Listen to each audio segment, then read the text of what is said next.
Bab 611 Rokok Spesial. Oh. Penatua Song mengangkat kelopak dengan penuh minat. Tuan Li yang tua membuatnya sendiri, tambah Xia Ruofei. Ah, benarkah? Kakak Fu, kamu masih membuat teh di usiamu, mampukah tubuhmu bertahan? Penatua Song bertanya dengan prihatin. Itu karena daun teh yang dibuat oleh Xia kecil berkualitas baik, kata Li Sifu. Tanganku sedikit gatal. Song kecil, teh ini enak sekali. Setidaknya itu tidak lebih buruk dari teh yang kamu sediakan setiap tahun. Ah, benarkah? Kalau begitu aku benar-benar harus mencobanya. Ketertarikan Elder Song langsung terguncang. Dia tersenyum dan berkata, Xiao Xia, terima kasih. Kamu sangat bijaksana. Xia Ruofei tersenyum. Ini hanya beberapa daun teh. Sama-sama, Ketua. Ketua, saya telah membawa ke sini dengan selamat. Aku akan pergi sekarang. Xia Ruofei berdiri dan berkata. Saat itu sudah larut malam, jadi Penatua Song tidak ingin tinggal lebih lama lagi.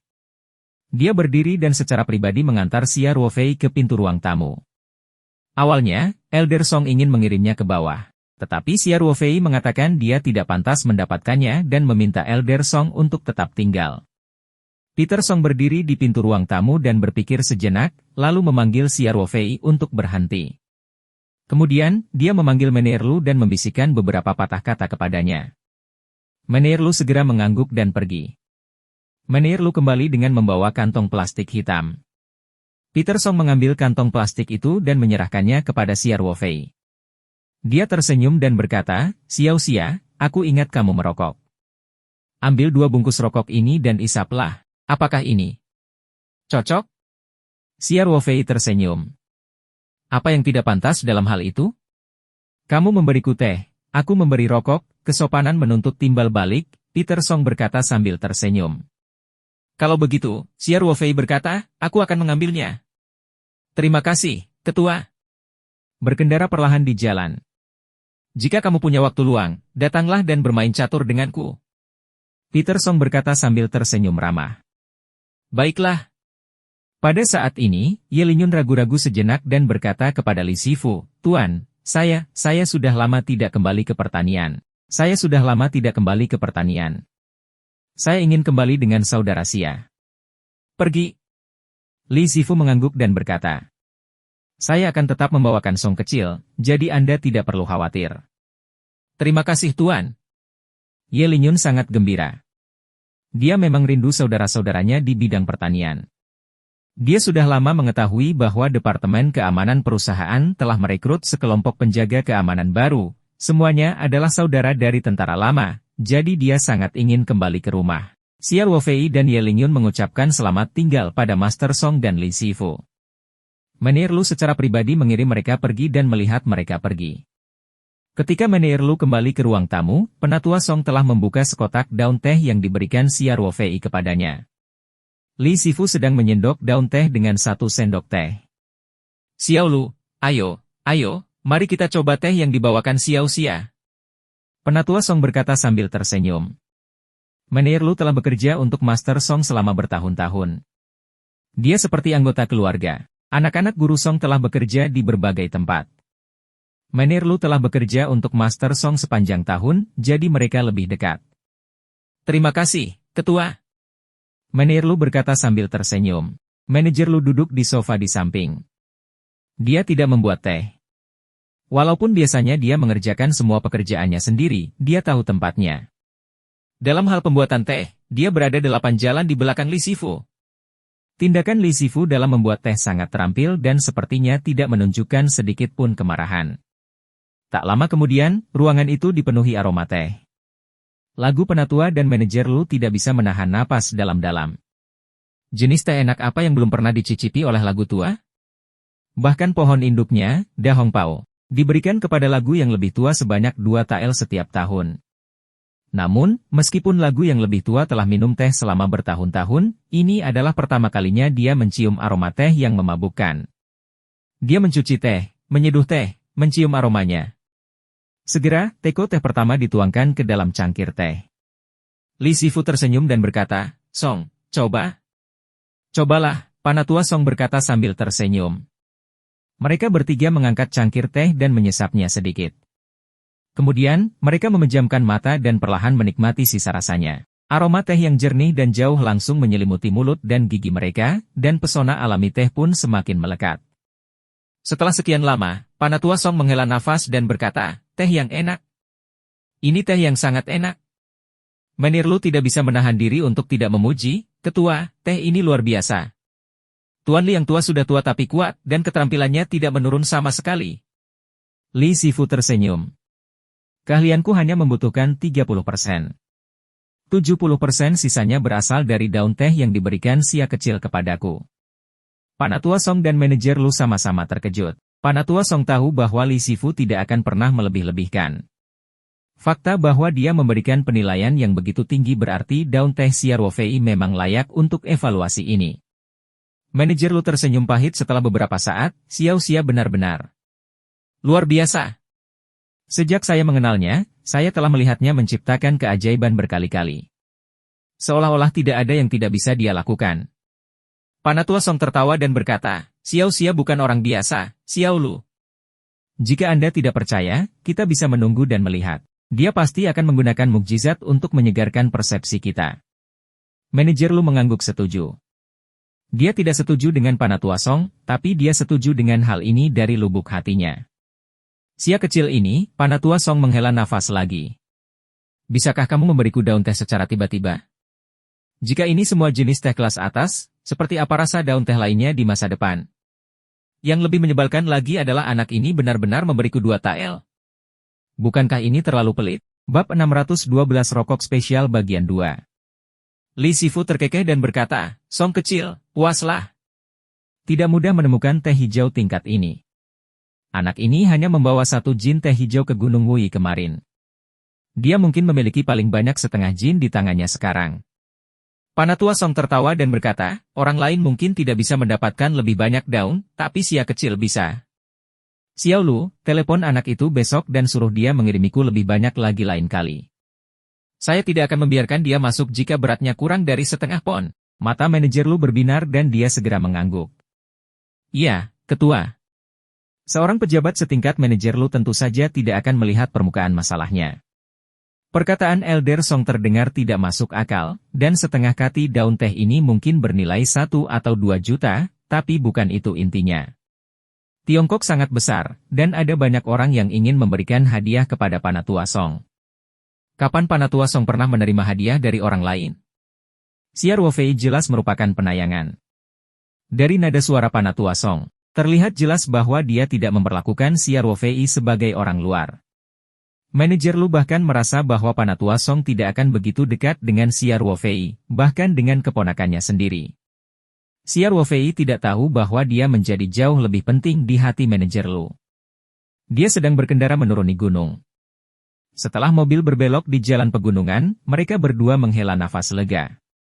Sia Ruofei dan Ye Lingyun keduanya dari pasukan khusus.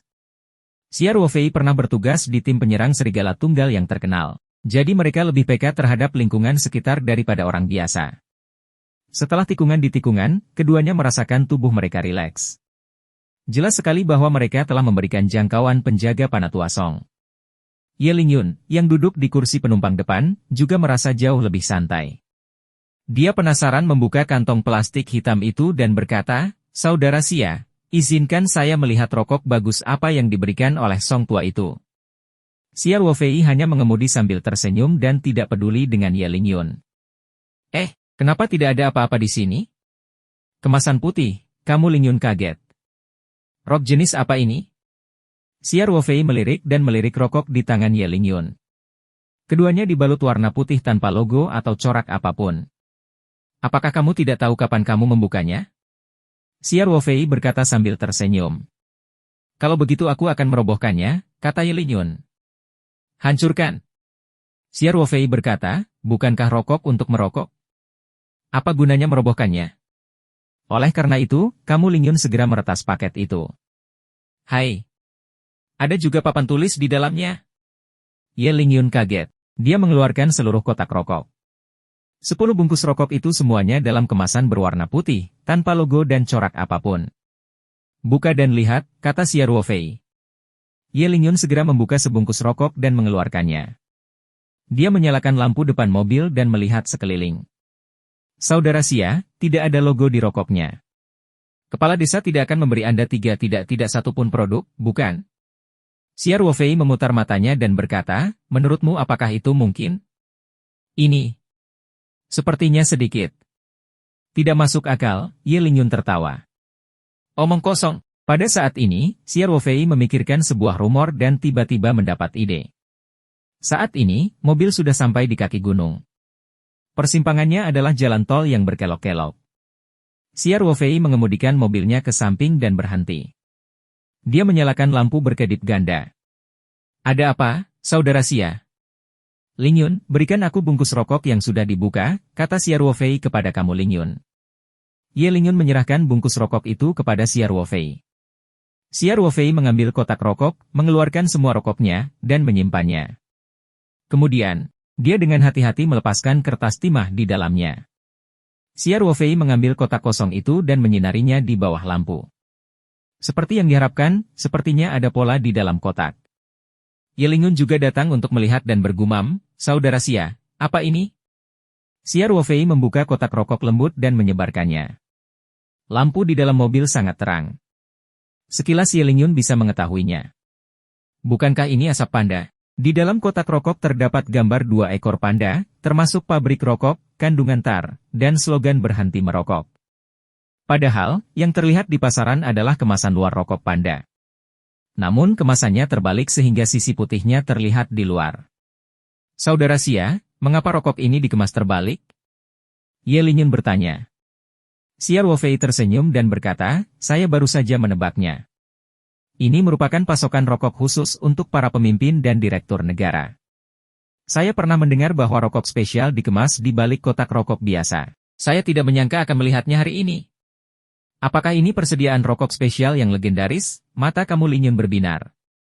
Kemungkinan besar, Xia Ruofei mengangguk dan berkata, ayo, satu batang rokok. Dengan itu, Xia Ruofei mengambil 2 batang rokok dan melemparkan satu ke Ye Lingyun. Kemudian, dia mengambil satu di mulutnya, menyalakan korek api, dan menyalakan rokok. Keduanya menghirup napas dalam-dalam pada saat bersamaan. Rasanya sungguh berbeda dengan rokok biasa. Agak ringan, tapi aromanya kaya. Ini rokok yang bagus, puji Ye Lingyun. Kemudian, dia melihat 18 batang rokok yang tersisa dan terkekeh, saudara Xia. Kamu sudah membuka kotak rokoknya, jadi rokok ini. Kamu bisa mengambilnya dan menggambar. Xia Ruofei berkata dengan acuh tak acuh, apakah kamu punya sesuatu? Bab 613 Rokok Spesial Bagian 3. Ya. Ye Lingyun dengan cepat menjawab, aku hampir selesai dengan sekotak rokok ini. Aku hanya punya satu yang tersisa. Kalau begitu kamu boleh mengambilnya, kata Xia Ruofei. Terima kasih, saudara Xia. Ye Lingyun berkata dengan penuh semangat. Dia segera mengeluarkan kotak rokok yang hampir kosong dan dengan hati-hati memasukkan sisa rokok ke dalamnya. Xia Ruofei membuat perkiraan lucu dan berkata, jika Anda menyukainya, ambil beberapa kotak lagi. Rokok ini agak ringan, saya belum terbiasa. Tidak perlu, jawab kamu Lingyun dengan cepat. Ini sudah cukup. Ini rokok dari ketua, saya tidak berani mengambil lebih banyak. Xia Ruofei tersenyum dan menyalakan mobilnya lagi. Baiklah kalau begitu. Anda dapat meminta saya lebih banyak setelah selesai. Kita bersaudara, tidak perlu sopan. Terima kasih, saudara Xia. Ye Lingyun menyampaikan dan dengan hati-hati memasukkan kotak rokok itu ke dalam sakunya. Setelah kembali ke pertanian, Ye Lingyun bertemu dengan rekan-rekannya dan tentu saja sangat bersemangat. Staf kantin sudah tutup. Jadi Xia Ruofei meminta Lei Hu mengirim seseorang ke kota untuk membeli bumbu marinasi dan hidangan lainnya untuk ditemani anggur. Dia juga menyumbangkan beberapa botol anggur Drunken Eight Immortals. Setelah makan malam bersama semua orang, dia kembali ke villa. Kamu Lingyun tinggal di asrama staf.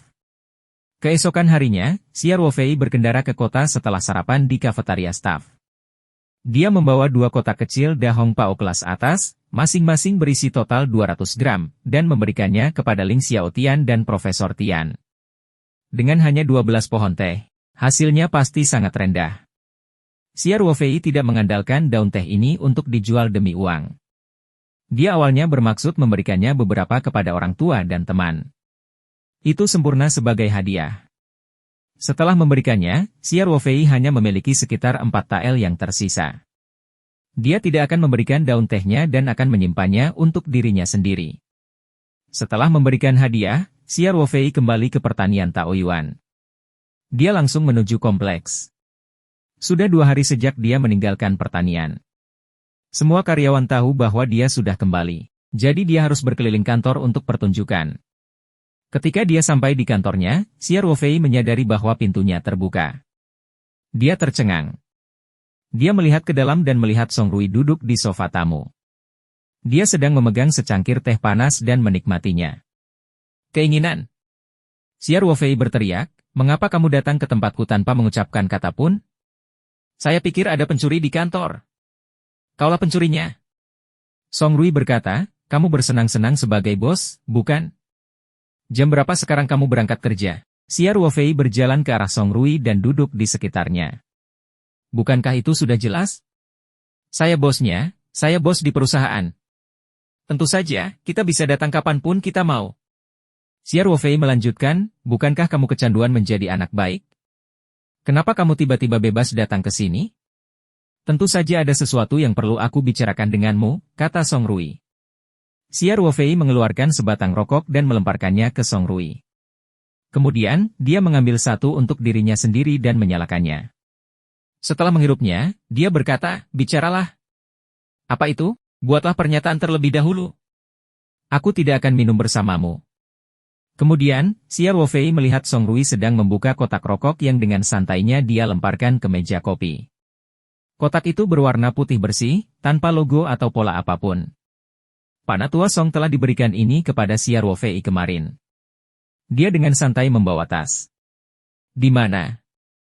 Dari mana kamu mendapatkan rokok ini?" Song Rui bertanya dengan heran. "Kemarin, aku pergi ke halaman guling dan Master Song Mu memberiku 2, kata Xia Ruofei acuh tak acuh. "Berapa harganya? Katakan itu lagi." Mata Song Rui melebar. "Doa. Doa?" Bab 614, menyeberangi Achra Epoit, Tuan Muda Song. "Ya. Apakah ada yang salah?" Xia Ruofei tertawa dan berkata, "Mengapa kamu begitu terkejut?" "Ada apa dengan itu?" Song Rui berkata dengan marah. "Itu terlalu tidak pantas. Kamu tahu berapa banyak yang kakekku berikan kepadaku setelah aku memohon padanya begitu lama dan berteman dengan lucu? Berapa harganya? Kamu hanya memberiku 1 paket." Song Rui berkata dengan sedih dan marah, Dia benar-benar memberikan 2 sekaligus. Siapa cucu aslinya?" Xia Ruofei memandang Song Rui dengan simpati dan berkata sambil memutar, "Kamu seharusnya menanyakan pertanyaan itu kepada Hakim Kepala Provinsi, Song Jin." "Nyah!" Song Rui berteriak, "Saya tidak peduli. Di mana rokoknya? Cepat keluarkan. Siapapun yang akan melihatnya akan mendapat bagiannya, berikan aku 1. "Apa yang kamu maksud dengan 1 saja? Di mana hanya ada 1? Anda di sini untuk menggerakkan kami." Xia Ruofei berkata, "Aku hanya bisa memberi paling banyak 1 bungkus. Kenapa kamu begitu pelit?" Song Rui berteriak, "Kamu sudah punya 2 dan kamu memberiku 1? Bukankah kita bersaudara? Setidaknya 8 paket. Doa bungkus. Aku tidak punya apa-apa lagi. 6 paket. 3 paket. Tidak mungkin lagi. Paket 5. 4 paket. 4,5 paket. 4 paket dan 5 batang. 4 paket dan 8 batang. 4 bungkus dan 6 batang. 4 bungkusan dan 7 batang. 4 bungkus 6,5 batang. Kamu gila." Song Rui berteriak, "Aku hanya menanyakan 1 pertanyaan padamu. Kenapa kamu memberiku 1/2 batang? Saya akan menyalakannya terlebih dahulu dan saya akan memberikannya kepada Anda ketika saya menggambar sisa setengahnya," kata Xia Ruofei dengan tenang. "Bahkan jika kamu tidak mengira itu kotor, aku tetap melakukannya," teriak Song Rui. Mereka mendengar suara keras di luar pintu. Keduanya mendongak dan melihat Feng Jing berdiri di depan pintu, sangat gembira. Feng Jing mendengar suara Xia Ruofei dan berjalan dari kantor sebelah. Dia telah mendengar seluruh proses tawar-menawar Xia Ruofei dengan Song Rui. Ketika mereka berdua menyebutkan 4 bungkus rokok, Feng Jing sudah menyukainya. Ying seperti anak kecil yang belum dewasa. Ketika Xia Ruofei berkata untuk menyedot setengahnya sebelum memberikannya kepada Song Rui, Feng Jing tidak bisa menahan tawa. Itu Presiden Feng, kata Xia Ruofei. Ada apa? Oh, tidak banyak, kata Feng Jing, berusaha menahan tawanya. Saya hanya ingin melaporkan kepada Anda tentang pekerjaan beberapa hari sehari. Ketua, kamu bisa pergi dan menjamu temanmu dulu. Feng Rao mengangguk ke arah Song Rui dan pergi. Semburan tawa yang tertahan terdengar samar-samar. Xia Ruofei berkata, lihat, lihat. Kamu mempermalukan dirimu sendiri di depan wanita cantik. Putra sulung keluarga Song yang hebat sebenarnya berjuang untuk setengah batang rokok dengan wajah merah dan leher tebal. Kapan saya bilang setengah batang rokok? Itu jelas kamu. Song Rui berkata, berhenti bicara omong kosong. Di mana rokoknya? Cepat keluarkan. Kemudian, Song Rui merogoh saku Xia Ruofei. Xia Ruofei dengan cepat mengelak dan berkata, bisakah kamu menggunakan otakmu? Pernahkah Anda melihat seseorang memasukkan sebungkus rokok ke dalam sakunya? Apa menurutmu sakuku versi Doraemon? Song Rui tersenyum canggung. Xia Ruofei berkata dengan sedih, aku akan menepati janjiku, 4 bungkus dan 6,5 batang. Jangan, jangan, jangan. Saya tidak ingin setengah-setengah. Beri aku 4 bungkus berisi 6 batang rokok, kata Song Rui cepat. Baiklah. Aku akan mengambilkannya untukmu sebelum kamu pergi. Xia Ruofei berkata, saya pikir hanya ini yang Anda punya. Kamu tidak tahu apa-apa. Song Rui berkata dengan nada menghina, ini adalah senjata ampuh untuk bertindak tangguh. Siapa yang tahu berapa banyak wajah yang akan dia dapatkan jika dia mengeluarkannya di sebuah pertemuan? Apakah kamu mengerti? Aku benar-benar tidak mengerti dunia kalian Popinjais, kata Xia Ruofei dengan ekspresi terdiam. Song Rui mengeluarkan sebatang rokok lagi dari kotak rokok Xia Ruofei dan menyalakannya. Dia menarik napas dalam-dalam dan mengembuskan asapnya. Dia bergumam, sia-sia memberimu rokok ini. Xia Ruofei memutar matanya dan berkata, jika ada yang ingin kamu katakan, katakan saja. Saya sibuk. Sibukkan kepalamu. Song Rui cemberut dan berkata, kamu baru datang kerja pada jam 10.30. Siapa yang akan mempercayamu jika kamu bilang kamu sibuk? Ekspresi Xia Ruofei tidak berubah. Nak, kamu tidak memahami dunia kepala perusahaan. Anda akan mengerti ketika Anda menjadi presiden bisnis keluarga Anda. Hai. Jangan memprovokasi saya. Song Rui berkata, aku bergerak menuju tujuan itu sekarang. Baiklah. Berhentilah bercanda, Xia Ruofei tertawa. Kamu baik-baik saja atau tidak? Jangan bilang dia ke sini hanya untuk merokok, ya. Apa yang salah? Ambilkan aku 50 kotak anggur. Song Rui berkata, perusahaan kami akan mengadakan jamuan makan malam bisnis berskala besar. Kami akan menggunakan 8 dewa mabuk sebagai anggur putih, tetapi orang-orang di departemen logistik tidak bisa mendapatkannya. Saya harus melakukannya sendiri. Xia Ruofei tertawa, hanya ini? Tidak bisakah kamu menelepon saja? Apakah ada kebutuhan untuk melakukan perjalanan secara pribadi? Saya kehilangan beberapa bungkus rokok secara cuma-cuma. Aku sudah lama tidak ke tempatmu, jadi aku memutuskan untuk mampir untuk melihatnya, kata Song Rui dengan sedih. Kenapa kamu begitu pelit? Kamu bahkan tidak mau mengambil beberapa bungkus rokokmu. Xia Ruofei tertawa dan berkata, siapa yang memintamu datang ke sini dan meminta bantuan seolah-olah kamu adalah rajanya? Baiklah, tidak ada masalah dengan itu. Saya akan menelepon sekarang, dan Anda dapat meminta seseorang untuk langsung pergi ke pabrik untuk mengambil barangnya. Setelah itu, Xia Ruofei mengeluarkan ponselnya dan menelepon Li Jing, manajer penjualan kilang anggur Dingfeng, untuk memberitahunya tentang masalah tersebut. Bab 615, Menyeberangi Acara Epoid, Tuan Muda Song bagian 2. Meskipun saluran hipermarket utama hampir kehabisan stok, pabrik masih memiliki stok. Xia Ruofei secara pribadi menelepon dan menyelesaikan 50 kotak anggur hanya dengan satu kata.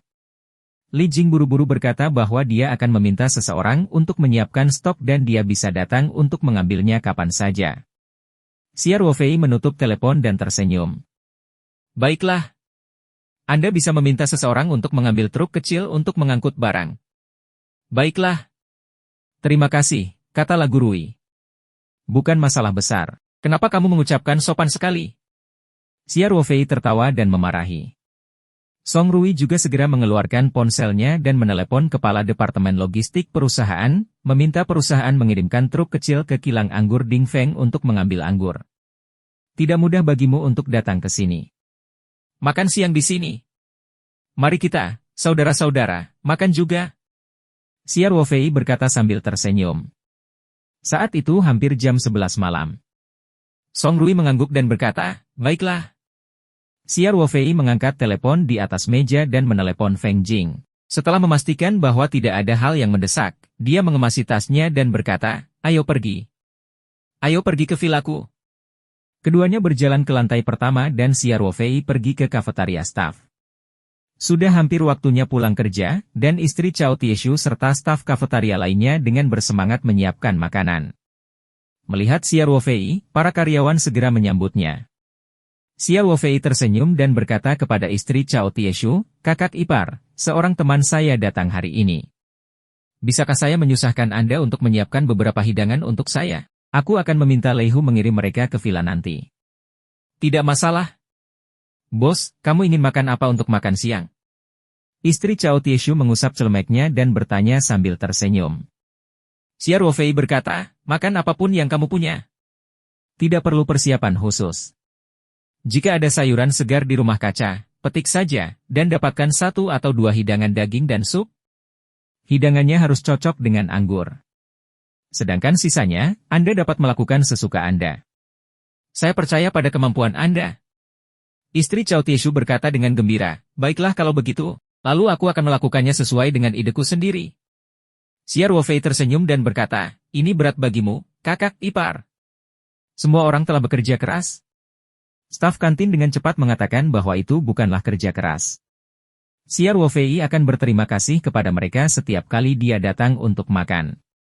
Mereka memiliki kesan yang sangat baik terhadap Xia Ruofei, bos yang mudah didekati. Setelah selesai dengan urusannya di kantin, Xia Ruofei membawa Song Rui kembali ke villa kecil. Duduk, duduk, duduk. Aku akan membuatkanmu teh. Xia Ruofei berkata sambil tersenyum. Apakah kamu punya teh yang enak di sini? Song Rui mengambil majalah dari meja kopi dan membaliknya sambil berbicara. Hehe. Mengapa kamu tidak meminumnya dan kamu akan mengetahuinya? Xia Ruofei berkata sambil tersenyum. Dia berjalan ke lemari kecil di sebelah dinding latar belakang TV dan berjongkok untuk membuka lemari dengan punggung menghadap Song Rui. Dia meraih ke dalam dan mengeluarkan sekotak kecil daun teh. Tentu saja, daun teh ini sebenarnya disimpan di ruang petaruh. Xia Ruofei baru saja berakting. Seluruh perangkat teh sudah siap, dan Xia Ruofei telah belajar darinya. Gerakannya dalam membuat teh sangat metodis. Dengan sangat cepat, aroma teh yang kaya memenuhi ruang tamu villa yang luas. Song Rui, yang sedang melihat gadis sampul, mendengus, meletakkan majalahnya, dan berkata sambil tersenyum, wow, tehmu wangi sekali. Ini bahkan lebih harum. Xia Ruofei berkata sambil tersenyum sambil meletakkan cangkir teh di depan Song Rui. Song Rui dengan curiga mengambil cangkir teh dan menyesapnya. Dia perlahan merasakannya lalu berseru, FCK. Tehmu enak. Di mana kamu mendapatkannya? Beri aku beberapa pon untuk diambil. Hah? Xia Ruofei berkata, saya hanya punya 3 atau 4 tael tersisa dan Anda meminta beberapa kati? Kenapa kamu tidak pergi saja dan merampokku? Kamrat Ruofei. Saya menyadari bahwa ketika bisnis Anda semakin besar, Anda juga menjadi semakin pelit. Song Rui berkata, kita bersaudara. Apa salahnya memberiku beberapa kati daun teh? Apalagi? Aku hanya memberi kakekmu 2 tael. Xia Ruofei berkata dengan sedih, tahukah kamu apa yang dikatakan Tuan Li Zifu tentang tehku? Ini bahkan lebih baik daripada pohon induk Dahong Pao. Song Rui juga tertegun sejenak. Sebagai seorang pesolek berkualifikasi yang sangat ahli dalam hal makan, minum, dan bersenang-senang, dia tentu mengetahui harga pasar dari pohon induk, Dahong Pao. Song Rui membuka mulutnya sedikit dan berkata, apa-apaan ini?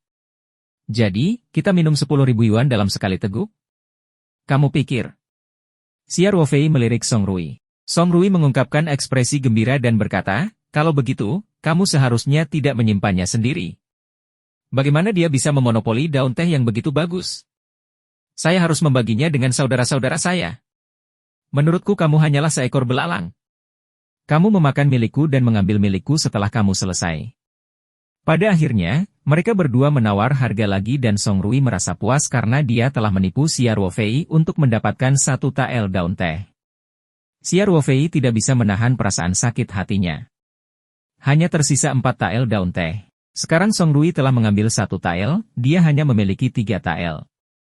Xia Ruofei berpikir, sebelum daun teh baru keluar, saya tidak akan membiarkan orang lain menyeduh tehnya.